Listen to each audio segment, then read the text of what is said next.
Hello, Lash Addicts and Lovelies. So, we have recently learned we will no longer be able to open May 20th, and by we, I mean hair salons and barbershops.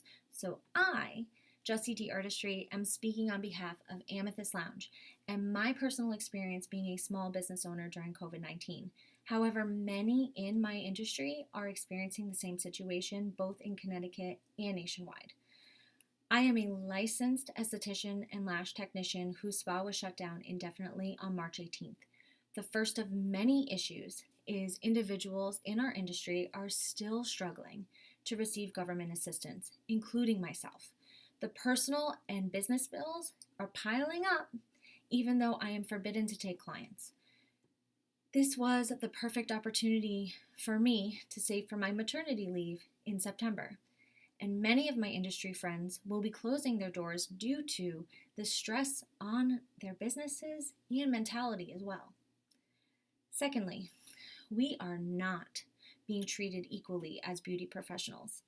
As estheticians, lash, nail technicians, cosmetologists, barbers, body workers, massage therapists, makeup artists, even permanent tattoo and makeup artists, we all follow the same health and safety protocols.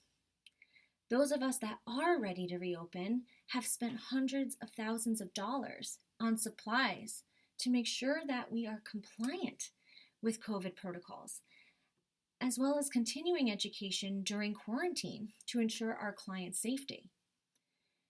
It's not our fault that some salons didn't properly prepare the last 9 weeks to open their doors. So why should we be punished? Nobody's forcing them to open their doors when the shutdown is officially lifted. Just like I'm not forcing my clients to come back unless they feel absolutely comfortable.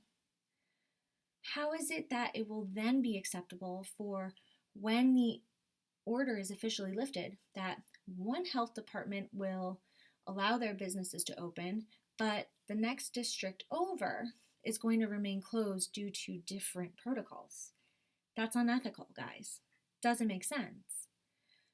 So, if beauty businesses are not to open soon, you're going to start seeing the increased risk of people conducting business out of their homes without following protocols. And if if the final decision is that we cannot open as a collective group, then small businesses need to be taken care of financially. We need help. We are the heart of Connecticut's towns. And if a small business that has more employees than I can count on my hands can get assistance like that, then there should be no issue for a small business like me to receive financial assistance in a timely manner. It doesn't make sense.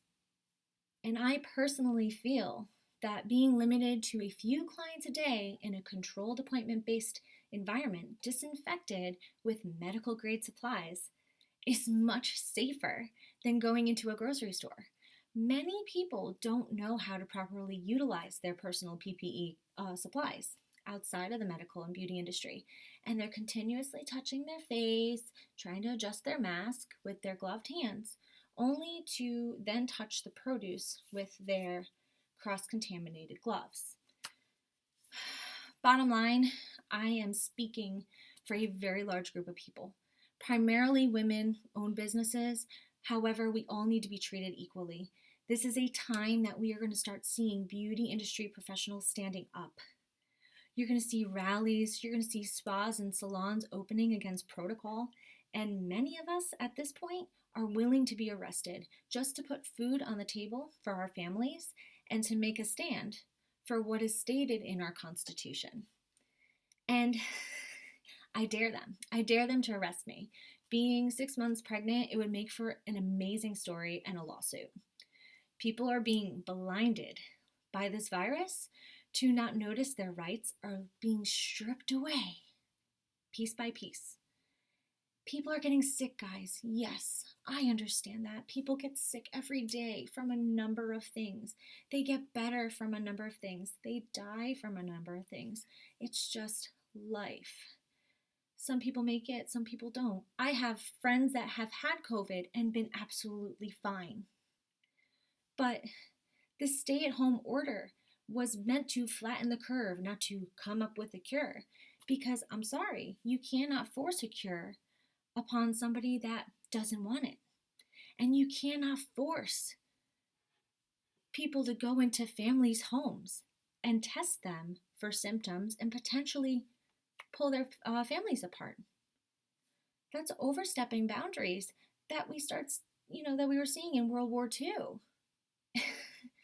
And we cannot close down every single time a virus comes and just give up our rights willingly. So I'm sorry if you think that a stay-at-home order is absolutely the best thing for you and your family, then that is your right. But it's my constitutional right to make the best decision for my family. And I'm standing for my grandfather, who came here after being stripped from his family in World War II to be forced to work in a work camp.